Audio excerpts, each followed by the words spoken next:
Hey everybody, it's John here from VidGamiac.com. Here we are today back in the arcade remix DLC for Dead Rising 3, grabbing the Super Achievement. This is to do every single super ability in the game. The first thing you want to do is you want to have all the characters unlocked, and we are doing this in Central Cities Part 1. So we're going to start off with Nick Ramos and then just work our way around the roster. Obviously there's 25 people, and this should take about 2 minutes per character, so hopefully you have about maybe half an hour to an hour free to knock this out. So all I have to do is just run over to the fountain and then grab the S tank and then run over into a crowd of zombies and then just unleash your attack by hitting right bumper. If you've played the game up to the point where you've unlocked all the characters, you should know how to use all your supers, and it's just a matter of going through the game as quick as possible and knocking this out of the way with any characters you haven't used.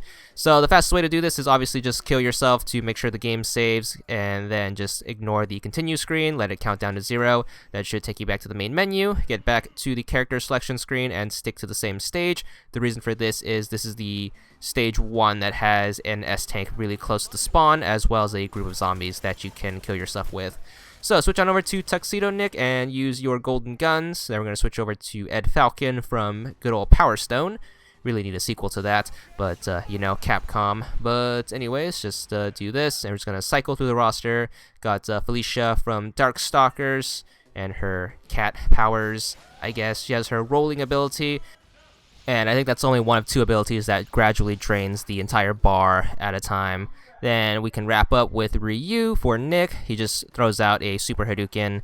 Kind of unimpressive, but there you go. And then we can move on to the next row, which is Annie's characters, starting off with regular Annie right here. And we're going to do her attack, which is very similar to Tuxedo Nick's. Just busts out 2 guns and just sprays the place. Kind of useless, but you know, all the starting characters kind of suck. You got Schoolgirl Annie, which is from No Game in particular, just a different skin for her. Then we have Regina from Dino Crisis. Once again, needs a sequel. Ignore part 3, that one sucks. But anyways, got the good old pterodactyl, gonna dive bomb everyone. Pretty sure that doesn't make any sense. Chun-Li from Street Fighter. She has her fireball, which I don't remember has a name or not. All I remember is it was very hard to do in the arcade back in the day because you had to spin the joystick around.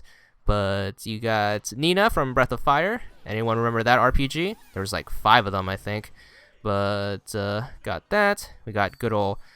And then we can move on to Chuck Green from Dead Rising 2. He has his Defiler as his finisher. Just going to spin it around and then just chop block, and it has explosions for some reason.